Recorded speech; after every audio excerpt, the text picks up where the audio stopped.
¿Sabías que el increíble Hulk está totalmente inspirado de Dr. Jekyll y Mr. Hyde? De nada.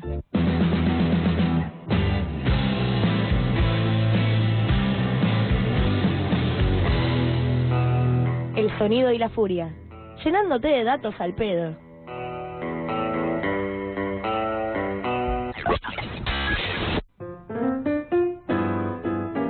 Y continuamos aquí en el sonido y la furia, y en este caso seguimos charlando sobre literatura en un programa que venimos movidos, así que ahora en este caso estoy con Mariana Sonego. Muy buenas noches. Muy buenas noches, gracias por invitarme. Autora del libro 7 Noches Mudas, que es una novela, también podrían ser relatos breves, muy breves en algunos casos.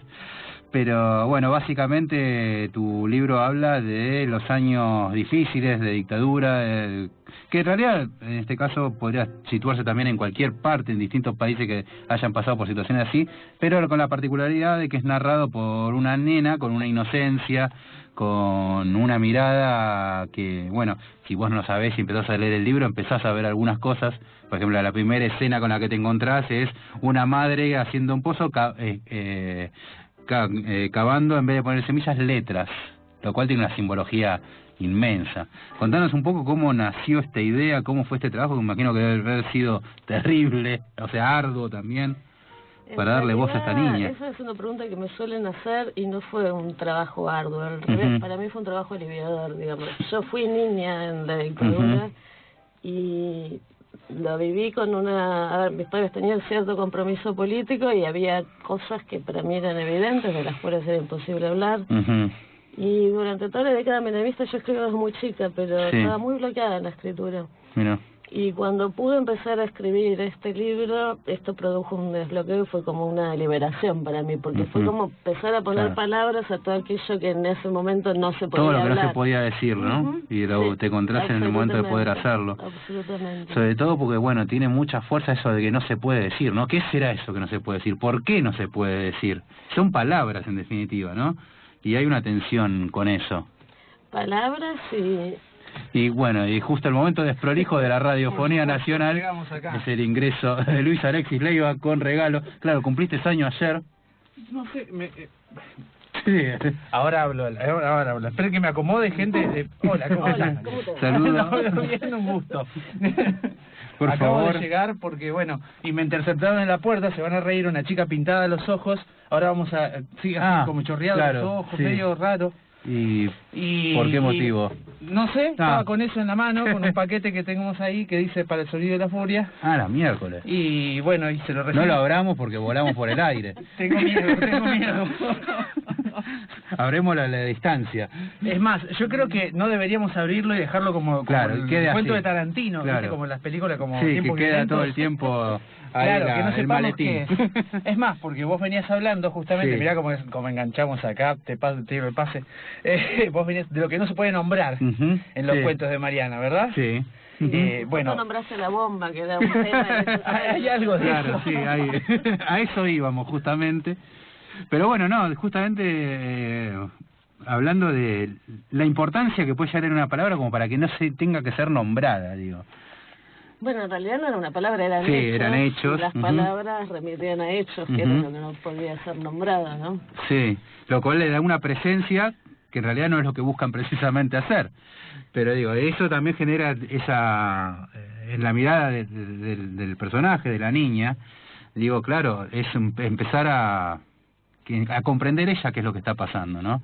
Qué es lo que va transcurriendo a lo largo de esta novela, que tiene, bueno, distintos tipos de narración, hay juegos poéticos también. Digo, es en ese sentido muy interesante el trabajo que has hecho, debemos reconocerlo ampliamente. ¿Sabés qué, Mariana? Me toma el atrevimiento de dejarte callada y empezar a ver un poquito lo que sucedió. Una de las cosas que primero me pasó, porque yo no sabía ni de qué se trataba, ¿viste? Cuando agarré el libro dije, bueno, no sé no me fijé ni que eran cuentos, ni si era una novela, si era nada. Sí, él me cagó porque me contó, entonces yo cuando empiezo a narrarlo ya sé más o menos de qué va. Entonces claro, me mataste el comienzo. ¿Viste? Cuando agarrás el texto así como de la nada. Absolutamente a ciegas. A ciegas. Y dije, son cuentos, dije. Pero es poético esto. porque estaba enterrando palabras como si fueran semillas, y el conejo se las va a comer, ¿no? Y arranqué con esa imagen fuerte, y claro, y ese final de esa página y media, ¿no? Ese final fuerte, preocupante, inquietante por sobre todo, me llevó y dije, bueno, son cuentos. Y cuando empecé a hilarlos a todos, no, esto es más que eso. ¿Cómo fue que se te ocurrió empezar a armar esta historia en esos capítulos cerrados por sí mismos? Digo, porque los puedes sacar. Sí, podrían ser independientes, la mayoría de ellos. Yo le estaba justo contando que esta novela partió como de un momento de bloqueo, y entonces me metí en un taller de poesía a ver si podía destrabarlo. Se nota la poesía. Yo básicamente me considero más poeta, porque lo que tengo publicado son narraciones, pero bueno. Y empecé con un texto poético, pero a partir de ahí surgió como la primera historia, y a partir de esa historia me di cuenta que eso no era una novela corta, que claro, era contada en pequeños cuentos, pero que en realidad era una novela, porque cobró mucha fuerza el personaje de la nena, y ya no me pude desprender, me quedé tomada por ese personaje, ¿no? Y a partir de esa voz se empezaron a desplegar todo el resto de las historias. Y vos tenés otros libros, contaros un poquito sobre tu recorrido literario. Mira, digamos. Yo tengo un libro en Chile con un fotógrafo chileno que surgió del azar, absolutamente. Estaba un día en un bar en Bahía, me olvidé un mapa, él me lo alcanzó, estaba filmando, lo acompañé a filmar, iba a filmar a Olodum ese día. Me contó que tenía una idea para un libro, pero él no era escritor, entonces no podía escribirlo. Le estuvimos escribiendo, yo escribía los textos, se los mandaba, se hizo a través de conversaciones por Skype, y se publicó con fondos del Fondo Nacional del Libro Chileno. Es un libro basado en mitos originarios de los pueblos originarios, que está traducido al aymara y el mapuzungún. Bien. Eso fue lo primero que publiqué. Después viene esta novela, y ahora a fin de año va a salir una novela por Indómita Luz. Bien, bueno, estamos con Indómita Luz a pleno, sí. Está copando todo el mercado Indómita Luz, y lo bien que hacen, por Están trabajando muy bien, son muy amorosos. ¿Cuándo sale esta nueva? El proyecto que tienen. ¿Tenés fecha? Mira, estuve hablando con Diego el otro día, que me anticipó una fecha de octubre, y yo se la pasé más a fin de año, porque le quiero dar una nueva. Está todavía en proceso. Está ahí, así que a fin de año, pongamos. Mira, me pasa lo que yo te entiendo totalmente. Cuando dicen, bueno, lo vamos a publicar, pero bueno, déjame verlo. Déjame verlo.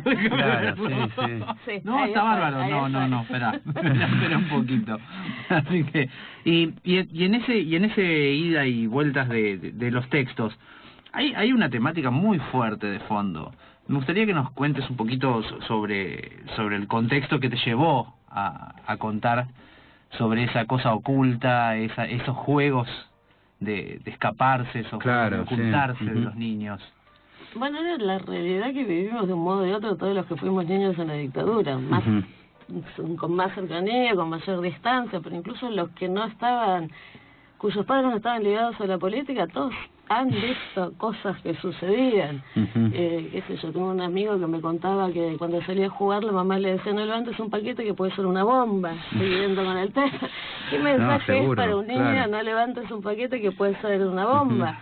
Todos hemos visto esconder libros, quemar libros, todos los que fuimos niños en esa época, alguno de esos episodios tuvimos. Episodios a los cuales encima los padres, en el intento de protegernos, en la mayoría de las cosas no le ponían palabras, entonces quedaban como hechos que no se podían simbolizar, que es aún más traumático cuando un hecho no tiene palabras. Desarmarlo, ¿no? Sí, exactamente. Sí. No, en ese punto de, bueno, ¿qué es lo que está pasando acá? Y lo estamos tomando como un juego, ¿no? Claro, y no puede entrar en una trama, ¿no? Entonces queda como un hecho traumático y ni siquiera está la posibilidad de conversarlo para elaborarlo. Claro. Y bueno, el tema de la palabra es muy fuerte en esto, más allá de que sea literatura igual, ¿no? Pero sí hay algo de la palabra dicha y la palabra que no se puede decir, las palabras que digamos, que tienen algo más y que no se entienden y que siempre están en peligro. Las palabras que están en peligro, pareciera, ¿no? Ella con esto de la idea de los túneles bajo tierra, ¿no? Del mayor conejo, que eso fue genial, lo del mayor conejo fue genial. Se lo tiro así para que la gente después cuando pueda leerlo, como es, lo disfrute. Sí. Pero ¿no? Hay algo del trabajo de la palabra que vos te tuviste que abstraer, me imagino, ponerte en ese punto de la niña. Mira, en general cuando escribo, cuando hay un personaje que te toma, uno deja de hacer un esfuerzo, ¿no? Una vez que uno encuentra una voz y la voz está ahí, el personaje empieza a hablar y a veces hace cosas incluso que uno no querría que hiciera, pero ya las está haciendo. Claro, es más, tu mano no para de escribirlo, claro. Uno en ese momento es como un instrumento para que algo ahí se despliegue que es casi más allá de uno, ¿no? Sí, siempre recuerdo, en esas cosas recuerdo a Miguel de Unamuno con Niebla, no sé si lo leíste. Niebla, donde un personaje le van pasando un montón de penurias, más que nada amorosas y trágicas, y él se deprime y decide suicidarse, y va a preguntarle a Miguel de Unamuno si él se puede suicidar o qué le aconseja. Y Miguel de Unamuno dice, yo recibo a fulano, ¿no? Que cambia como es el narrador, cambia de ser de tercera persona, pasa a primera, desde ahí, y recibe a su personaje y le dice, no, yo no quiero que vos te mates. Y empiezan a pelearse, porque uno dice que mi carácter me implica que yo me mate, y él dice, bueno, no, pero a mí no se me da la real gana de que te mates, sino te vas a matar, y así, ¿no? Y en esas peleas me parece que ahí Unamuno capta eso, ¿no? Cómo el personaje va encontrando su camino solo. Sí, en contra de uno. En contra de uno. Claro, sí. Totalmente. Y contanos un poquito en ese, digamos, qué recepción tuviste, cómo fue la salida del libro, si lo sentiste aliviador. Mira, a mí, yo soy psicóloga, vamos a aclarar eso. O sea, estoy más acostumbrada a preguntar que a que me pregunten. Claro, Más acostumbrada a escuchar que a hablar de mí. Claro. No te voy a decir que es algo que me resulta fácil la publicación. Sí, dejá de anotar, por favor. Cada respuesta que estamos dando nosotros. Ahora, en este último tiempo, estoy haciendo la maestría en escritura creativa en la MEC y ando más reconciliada con esto de publicar en la UNTREF. Ah, UNTREF, sí. En ese momento no lo estaba tanto, te soy sincera, así que lo sufrí, padecí más la publicación que la escritura. La escritura fue liberada, la publicación no tanto. Sí, me pasaron cosas muy fuertes, en el sentido por ahí estar presentando el libro y que después de la presentación se me acerque alguien a contarme la historia que no había podido contar nunca en su vida. Ay, por Dios. Claro. Y claro, sí. Sí, porque el libro mueve, o sea, como vos decías, la mayoría de los chicos que vivieron en esa época se sienten identificados. Hubo una chica que me impactó muchísimo, que no voy a contar la historia, pero ella la habían metido de otra provincia en un tren a los 13 años y la habían mandado a Capital sola para salvarla, porque en su pueblo estaba desapareciendo todo el mundo, es lo único que voy a decir. Y era la primera vez que ella contaba esta historia, ¿no? Y eso fue fuertísimo. Tremendo. Muy fuerte. Uno se vuelve como uno o el que cuenta, ¿no? Se vuelve como una especie de receptáculo para y punta de lanza para los demás, ¿no? En algún punto. ¿Qué ves de eso? De la liberación del contar algo y esto que nos decís ahora, que viene mucha gente y se acopla a eso. Y yo creo que de alguna manera hay como circuitos de la palabra que se habilitan y que eso por ahí le posibilita a otra gente ingresar en esos circuitos, ¿no? Que es algo de lo que le pasó a algunas personas, poder ver que si de esto se puede hablar, entonces yo también puedo hablar de algo de esto, ¿no? Claro. Aunque no sea exactamente la misma historia. Claro, si ve que lo contó y lo veo entero al que está contando, entonces yo me puedo...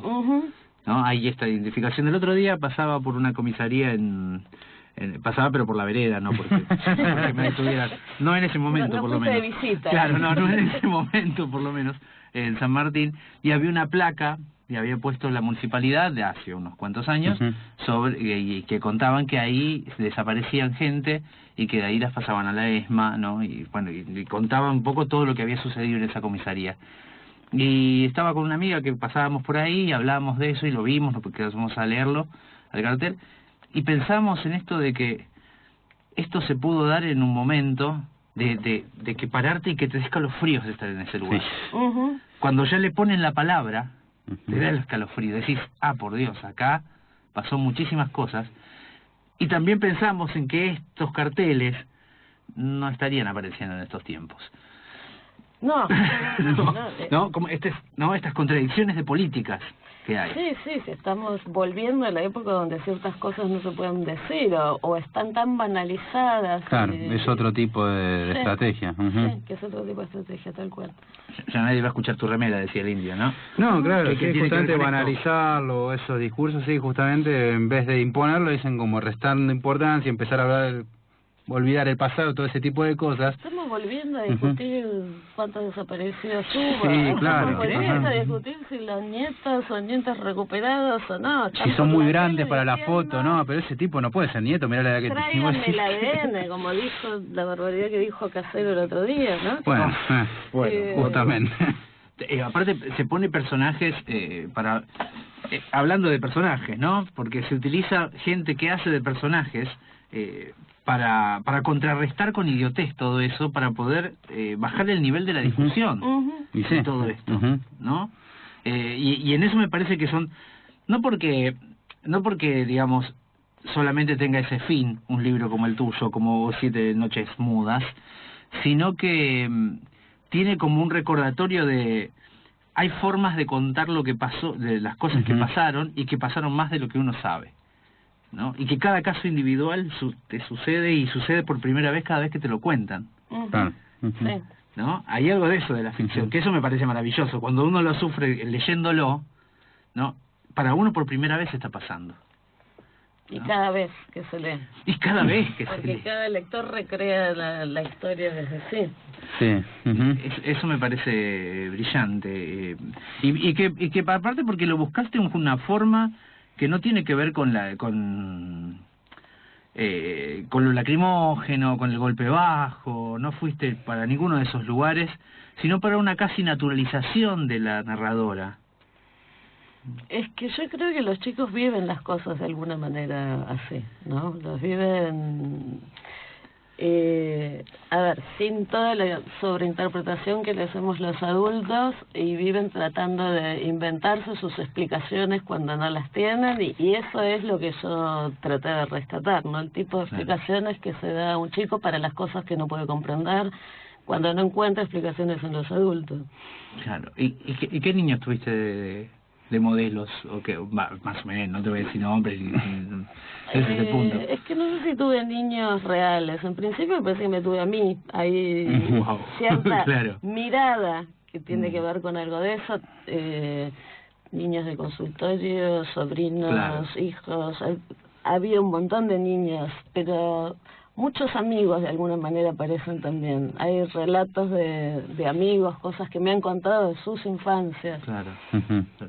Bueno, Capote decía eso, ¿no? Que se enojaban con él cuando empezó a contar las cosas que le habían contado a él, y decía, bueno, yo soy escritor, no sé qué esperaban que haga. No sé qué están esperando que haga. Sí, obvio. Claro, yo voy a ficcionalizar todo lo que encuentre que me guste. Dijo, no.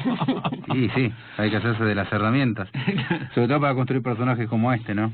Que realmente, bueno, más allá de la originalidad que te comentaba, de contar la historia desde otra mirada, y el juego que se da cuando no sucede como me hizo Alexis, que me contó de entrada de qué iba, y vos vas empezando el texto y ya... Porque claro, cuando lo empezás a ver, decís, bueno, ¿dónde estoy? ¿Y qué? ¿Es una nena? ¿Y cómo es esto? Claro. ¿Qué edad tiene? ¿Y cómo...? Y empieza a hilvanar la cabeza, y cómo empieza a funcionar esa cabeza, ¿no? Y que el vecino de un día no está. Lo del vecino que no está, que hay un momento donde entra a la casa... Claro, agarra el walkie-talkie. Entra a la casa y en la casa no hay nadie, pero la mesa está puesta como si en cualquier momento estuvieran por volver. Eso parecía tan terrible como los objetos, ¿no? Bueno, estábamos hablando, el cartel, ¿no? El cartel, los objetos hablan en ese punto, ¿no? Contanos, Mariana, perdóname que te invadimos para contarte qué nos pareció la novela. Claro. Contanos cuáles son tus próximos planes literarios, en qué estás trabajando. Y el de Indómita Luz. Bueno, eso lo había dado por cerrado hasta ahora que sé que lo tengo que corregir. Cerré hace poco un libro de poesía, bien. que se llama Moradas que se extinguen, en busca de editorial, a ver si alguna lo quiere editar. Bien. Hay una fila. Estás esperando. Sí. No, que hay muchos ahí que cada uno dice, estoy buscando editorial. Claro. Y estoy trabajando otra novela, que la había colgado cuando apareció esta que va a salir publicada por Indómita Luz. En ese momento me había ido a vivir al Delta, estaba mitad de la semana en el Delta y mitad acá, y me tomó una historia que es la que va a salir por Indómita, que transcurre en el Delta. Bien. Así que suspendí la otra y ahora la estoy retomando. Bien, bueno, más vale que nos tengas avisados de lo que va a pasar. Los voy a tener avisados. Por favor, ahora que tenés el contacto con nosotros, sabés que estamos esperando un material nuevo tuyo. Mariana Sonego con nosotros, presentando su libro 7 Noches Mudas, presentando atrasado porque es de hace varios años, pero presentación al fin. Presentación al fin. Recontra recomendable. Editorial Vinci Guerra. Vinci Guerra. Estábamos justamente hablando de cosas que no se pueden decir, y por eso, en este preciso instante, lo que está sonando es Royal Blood, la banda de 2 personas nada más, bajo y batería, y la canción se llama Don't Tell. ¿Sabías que el Marqués de Sade se ríe de tus 50 sombras mientras te latiga las nalgas con los intestinos de un chivo? De nada.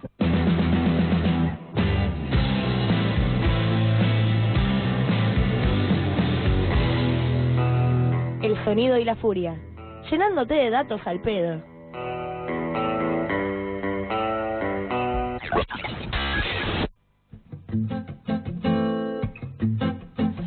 Continuamos aquí en el sonido y la furia, y habíamos arrancado el programa charlando, leyendo las palabras de Martín Coan respecto de la situación de la facultad, de la UBA, puntualmente. Sí, y además la educación pública en general. Él hablaba de filosofía y letras, justamente porque, bueno, él es profesor ahí muchísimos años, y nos parecieron las palabras justas para poder definir lo que está pasando de alguna manera, que sí tiene que ver con este cinismo, y es casi inadmisible lo que está pasando en ciencias y en todo lo demás. Claro, y para que nos explique un poco más la situación desde adentro, estamos con Juan Darte, que es profesor de la UBA. Muy buenas noches, Juan, ¿cómo estás? Hola, sí, ¿qué tal? Muy buenas noches. Gracias por invitarme a estar con ustedes esta noche. Y bueno, sí, soy docente del CBC, de la materia de psicología, del CBC de la UBA, en la sede de Puan. Sí. Y sí, estamos en una situación donde ya llevamos 3 semanas de paro de algunas centrales. Una central, que es Conado Histórica, sostuvo el no inicio ya desde antes y sostuvo estas 3 semanas de paro.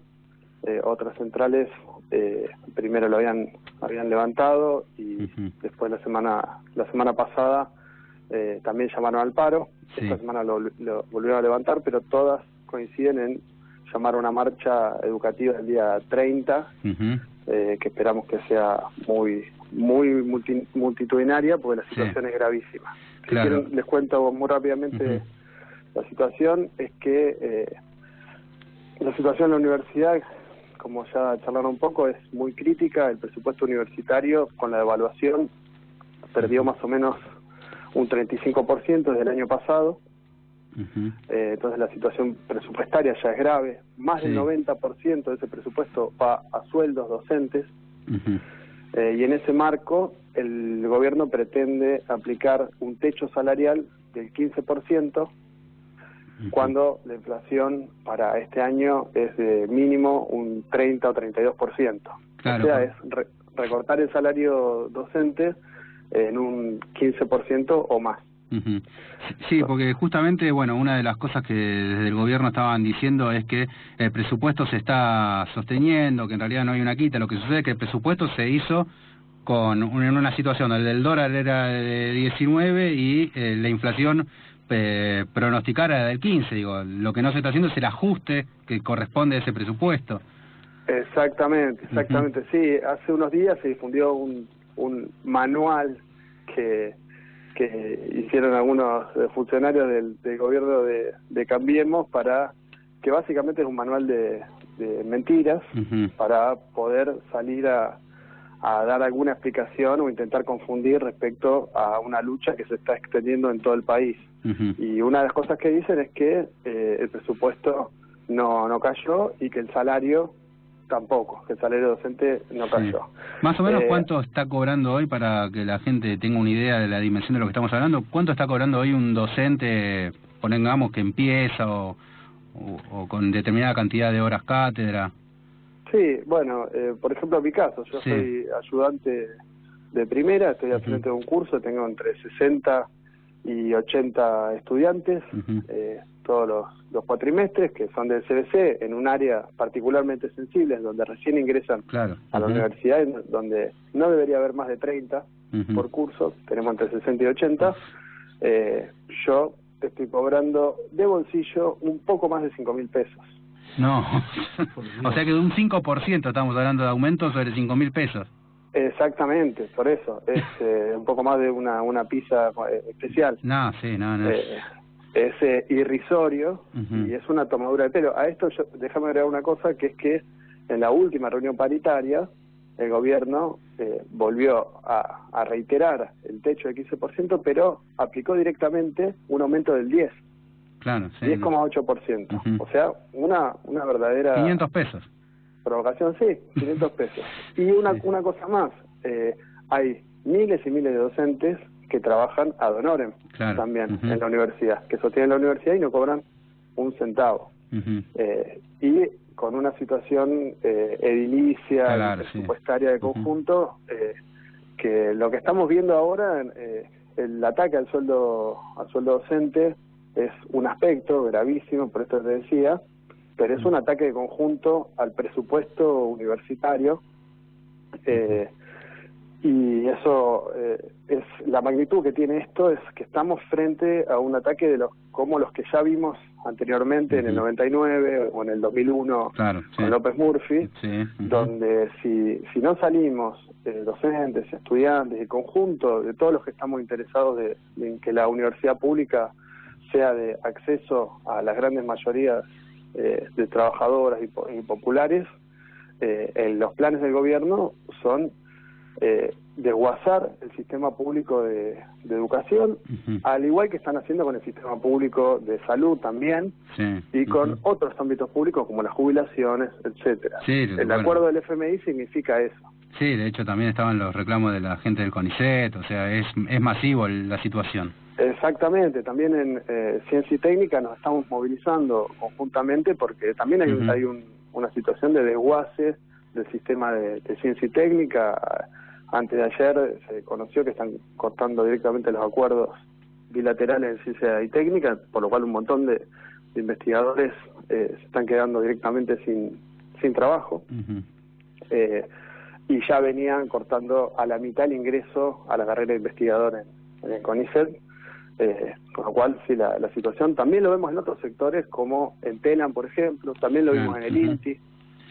Juan, entonces, ¿qué tal? Juan, te interrumpo, ¿qué tal? Alexis te habla. ¿Qué tal, Alexis? Estamos hablando igual, comentamos a la gente, estamos hablando con Juan Duarte sobre digamos, el ajuste que se está haciendo a la educación pública, y justamente esto quería decir. Hay algo que no tiene que ver con si las carreras son más rentables o menos rentables, si son de dar plata o dar plata, o no dar, sino que está haciendo un ataque a la educación pública y gratuita que tenemos en el país.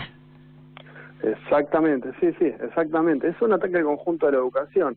Ya lo vimos con lo que fue un verdadero crimen social, con una directora, un celador, que perdieron la vida por la explosión de una garrafa.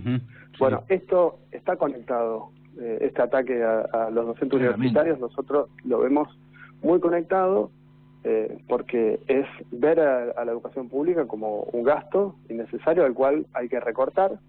Y el recorte tiene un fin muy específico, va directamente a el pago de la deuda externa y a la fuga de capitales. Sí, eso es Déjame que claro.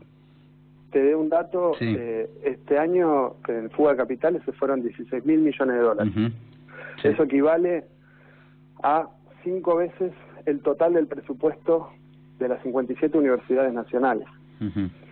Este año también se van a pagar 78.000 millones de dólares en intereses de deuda externa, lo cual son 23 presupuestos de la totalidad del sistema universitario argentino. Digamos, que ya es un presupuesto bajo, digamos, encima. Que ya es un presupuesto bajo y, como decía antes, que está recortado en 1/3 desde el año pasado por la devaluación. Claro. O sea, antes era de 5.000 millones de dólares y ahora es de 3.000. Entonces, bueno, absolutamente desmiente lo que estas cifras. Hay investigaciones, hay una nota muy interesante en La Izquierda Diario de Lucía Ruiz que muestra los números y de cómo fue cayendo no solamente el presupuesto universitario, sino el salario docente, y que muestra también que la situación no es de ahora, de estos últimos 2 años, sino que entre el 2011 y hoy el salario docente universitario cayó un 25% en su poder de compra. Entonces, bueno, la situación es grave. Lo bueno es que está empezando a haber una respuesta a nivel nacional. Hay marchas, por ejemplo en Córdoba, una marcha de 20.000 personas el miércoles pasado, si mal no recuerdo. En Rosario una marcha de 5.000, tomas de facultades también en Córdoba, movilizaciones en Jujuy, en Neuquén, bueno, y en La Plata también una movilización muy grande, incluso con muestra de solidaridad con los trabajadores del astillero Río Santiago. Entonces la respuesta es grande. Acá en la UBA hicimos una jornada además de que estamos hace 3 semanas de paro, se están organizando los estudiantes, los docentes en asambleas interclaustros. Hicimos una jornada de clases públicas en Plaza de Mayo, que estuvo muy buena, pues le dio visibilidad al conflicto, y después hizo los estudiantes del Centro de Filosofía y Letras, junto con otros estudiantes de otras facultades, hicieron un corte en el Obelisco. Entonces, para esta semana la agenda sigue de la misma manera, con asambleas en las facultades, asambleas interfacultades, y lo que estamos llamando también desde lo que es AGDUBA y también desde CONADU Histórica, es hacer asambleas en cada facultad con estudiantes, docentes y no docentes, para preparar una gran marcha el jueves 30. Jueves 30 en la zona de Congreso. Sí, a las 17 en Congreso. Queremos ir a Plaza de Mayo. Hay una situación donde algunos gremios docentes no solamente levantaron el paro, CONADU y FEDUN levantaron el paro y están llamando a ir al Ministerio de Educación. Nosotros lo que queremos hacer es ir directamente a Plaza de Mayo y plantear que por lo que se está peleando acá no es solamente algo sectorial de los docentes universitarios, sino que es por la educación pública universitaria, y queremos triunfar en esta lucha para que no siga este saqueo y este verdadero desguace. Estamos peleando por educación y por una universidad científica, laica, con recursos y con un fin social, no orientado hacia las ganancias o hacia una mercantilización como quiere el gobierno, sino para que el acceso realmente sea masivo, para que puedan acceder el conjunto de los trabajadores y sectores populares a la universidad. Entonces, esa es la magnitud de lo que está sucediendo. Bueno, desde ya muchas gracias, Juan, por la comunicación. Si querés comentarnos cómo se puede apoyar esta causa para aquellos que no estamos cursando en UBA, o que no estamos en este momento, ¿desde qué lado podemos ayudar a este reclamo? Sí, todos los que quieran ayudar, que hay un montón de gente que lo está haciendo, difundiendo qué es lo que está pasando. Había un cerco mediático hasta ahora, que ahora se empezó un poco a romper, gracias también a ustedes, medios como ustedes que lo están sacando. Eso, también participando de la marcha del 30, están todos invitados. El problema de la educación pública es el mismo problema de la salud pública, y lo que queremos es mostrar que la pelea que estamos dando no es solamente por nuestro sueldo, sino por la salud pública de todos. Así que todos invitados a la marcha del jueves 30 a las 17 horas en Congreso, a Plaza de Mayo, y todo lo que sea para difundir el conflicto, más que bienvenido. Bueno, muchas gracias. Estábamos hablando con Juan Duarte, que es docente en el CBC de Psicología en Puan, así que bueno, desde ya muchas gracias y bueno, estamos en contacto. No, gracias a ustedes. Buenas noches.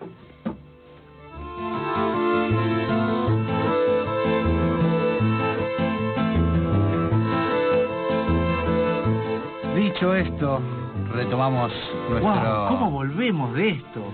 Me tengo que sacar la bronca de la boca, porque ya no está en la garganta, ya está en la boca directamente. Aunque estamos acá bueno, no importa. Iba a hacer un chiste con los Se barrios. llenó, bueno, abrimos la caja que llegó. Abrimos la caja, La es caja verdad. misteriosa que Avísenos, nos han dejado. Por favor. Sí. En su interior a la había 2 mensajera libros. Le mandamos un abrazo enorme. Sí. Mira, la caja tenía como una brillantina color dorada y los libros han quedado también con esta brillantina, que tenemos 2 libros, 2 ejemplares del mismo libro en realidad. Antonio González Mendiondo con La podredumbre dorada, un libro bastante extenso, unas y muy casi bien 600 editado. páginas, una edición hermosa, Muy bien con editado. dibujos, todo. No sabemos cómo esto llegó acá. No, sí, yo sé cómo llegó, lo Claro, que pasa es que no sabemos el motivo, qué trajo esto, este hermoso regalo a nuestro programa que no merecemos. Así que vamos a estar comunicándonos con Antonio seguramente Sí. en breve, o quien sea que lo represente, porque quien estaba acá no era Antonio, Claro. o sí era Antonio, no lo sé. No lo sabemos. No le pregunté el nombre. Claro, imagino la sorpresa, pero bueno, agradecemos profundamente esta misteriosa caja dorada que nos han dejado. Lo que vamos a agradecer, o no, depende de lo que haya traído, es al señor Matías Bragañolo, que está aquí con nosotros para hacer su literatura sin límites. Nos que es llenó esa de libros literatura. el estudio. Sí, estamos con una invasión de libros, de cosas. Hay un Paul Auster ahí, ¿por qué? ¿Por Ya qué van a así? ver, ya van a ver. ¿Qué tiene que ver Bienvenido, Paul Matías, Auster con ¿cómo todo estás? esto? ¿Qué tal, chicos? ¿Cómo están? Bien, vivos por ahora. Bueno, poco. No, sí, bueno, es algo. Es algo, Es ¿no? algo. Es algo. Ya es muy ambicioso eso. Vimos Sí. fotos tuyas en el río donde navegaba, donde llevaba en la canoita, las llevaba Así es. Lewis Carroll. A pasear en bote. Qué lindo. A Alicia, las 2 hermanas. Contanos, por favor, arranca tu exposición de hoy. Bueno, Lewis Carroll era un señor inglés que alguna vez fue un nene y era un nene bastante malo para los deportes, pero es muy importante que haya sido un nene antes. Sí, a veces sí. Era muy malo para los deportes y por supuesto, bueno... ¿Por eso se puso a escribir como no, nosotros? No, por supuesto, en realidad hay gente que es mala para todo, ¿no? Pero bueno, daba la casualidad que además era bueno intelectualmente. Era un genio en matemáticas. Era un genio, no sé si un genio Claro, en bueno, matemáticas. así lo presentaban, Sí, pero- sí, en realidad sí es el autor de 2 paradojas matemáticas, Ujú. pero si lo juzgamos por los libros que se editaron de matemáticas, son libros de texto bastante elementales. digamos, Bien, básicamente, ok. Sí, yo traje acá para leerles un detalle que hace a la personalidad de Lewis Carroll, en teoría, que está en uno de sus libros de matemáticas, ¿no? En un prefacio que tiene el libro. Bien. Bien. Este señor, bueno, para resumir un poco, Años. y te estoy hablando de 1800. 1800, sí, te diría la segunda mitad del siglo XIX, de 1800. No finales, pero la segunda mitad. La segunda Sí, mitad, la segunda mitad, exactamente. sí. Sí. Ujú. Sí. Ya para este momento llevaba ya un tiempo viviendo como diácono y profesor de matemáticas en Christchurch. Aclaro una cosita, estos son mis conocimientos católicos, por eso los odio tanto. El diácono es el que puede dar, no da misa, Ujú. no Bien. puede dar misa, no puede Bien. consagrar el cuerpo, digamos, no puede consagrar la hostia, pero la puede dar. Claro. Y Te puede dar hacer una ceremonia. hostia. Da una ceremonia, claro. Un hostiazo te da. Vos te reís, pero vos sabés que nadie puede tocar la hostia. Claro. Ujú. Ujú. Para Sí, sí. darla, digamos. Ah, El diácono no lo es, sabía. es como un grado menor del sacerdote, Ujú. que no puede dar misa, pero Ujú. sí puede dar el cuerpo ya consagrado. Bien. La hostia consagrada, esa idea. Bien, interesante. Es como el El ayudante de campo de un director técnico. El segundo suplente del sacerdote. Sí. Bien. Bueno, este señor en un momento dado se muda a Christchurch. Christchurch, para que se den una idea, es una universidad muy ceremoniosa hasta el día de hoy, ¿no? Yo no la vi, no me jacto de eso, pero digo, no la vi, es la verdad, pero quien haya visto la primera de Harry Potter, por ejemplo, el comedor donde están los chicos en el colegio, ¿Donde hacen la ceremonia? Sí, es el comedor de Christchurch, sí, exactamente. Sí. Al día de hoy se come con todas me sale en inglés la palabra jewelry, ¿cómo es la Fernalia? Sí, todo en, digamos, todos los cubiertos en cutlery, los cubiertos en plata, ¿no? Sí, esto, bueno, la foto que subí a Facebook yo, en que estoy al lado del cuadro de Lewis Carroll, sí. Bueno, está tomada ahí, en ese salón, que ese cuadro está ahí, sí. ¿Y se dio vuelta la foto así como en Harry Potter? No. Vos no te diste cuenta. Me parece que Lewis Carroll ya te estaba mirando. Le mostré el pasaporte, digo, no, que soy mayor de edad, digo.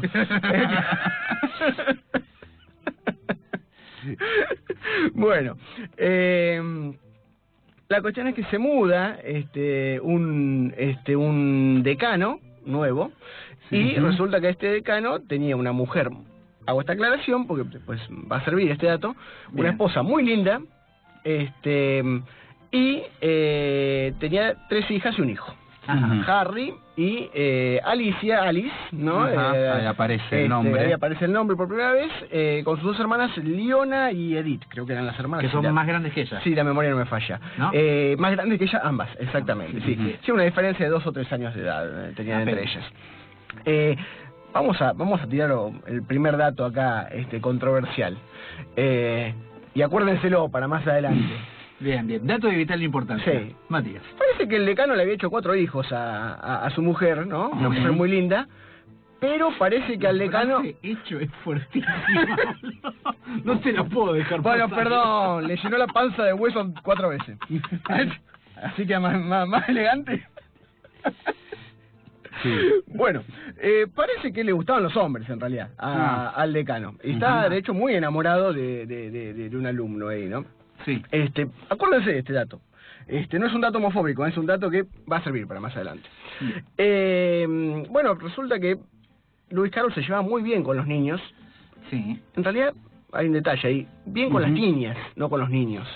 Bien. Él medio que despreciaba a los varones y decía que se sentía cómodo en compañía de las niñas, ¿no? Sí. Era un tipo, bueno, más está decir, altamente neurótico. Que uno encuentra por ahí en textos de él, en cartas, alusiones al pecado y a evitar el pecado, ¿no? Yo les decía que en un libro de texto que se llama Curiosa Matemática, que él escribió, incluso en el prefacio, él habla de pensamientos paganos que nos torturan con su presencia odiosa, ¿no? Era como que un tipo que todo el tiempo estaba luchando, ¿no? Contra el deseo, claro. Sí. Ajá, bien. Tal cual. Pensemos que él era diácono, pero en esa época los diáconos pudieron empezar a casarse. Claro, el diácono se puede casar. Claro, fue estando vivo Lewis Carroll que se cambió, digamos, esa norma, mirá, pudieron empezar a casarse. Podían, exactamente, sí. Bueno, a ver, empezó a dar paseos en el río Isis, que vendría a ser la continuación del río Támesis de Inglaterra, el Thames, el que pasa por Londres. En realidad no, el Támesis es la continuación del Isis. Ahí. Resulta que empezó a dar paseos y les contaba cuentos a las nenas. Historias que se inventaba en el momento, asociando con cosas... si uno, ya después vamos a hablar de Alicia en el siguiente bloque, pero alusiones a cuestiones muy personales con las nenas, chistes que hacían en el momento, canciones que las nenas cantaban, ¿no? Digamos, como que improvisaba sus historias. Exactamente. En esos momentos. Y en esos momentos vamos a dejarlo a Lewis Carroll ahí, navegando con las niñas. Hasta ahora es una imagen bucólica, total. No, aparte, digamos, en cuenta, el río es cortito en algunos tramos, ¿no? Y hay plantas que caen sobre el río. Exactamente. Una cosa hermosa en sí. Y él va contando historias que van pasando en el momento, improvisando. Exactamente. La influencia de Alicia en la música es enorme. Hay muchos temas sobre Alicia, y hay distintas Alicias. En este caso, estamos con Alicia Encadenada. Y una pregunta que quedó volando en el aire, que es justamente lo que nos decía Line Stanley, con una oscuridad tremenda. Estaría cumpliendo, si no me equivoco, 50 años por esta época. Así que lo que se preguntaba Line Stanley en esta canción era: ¿podrías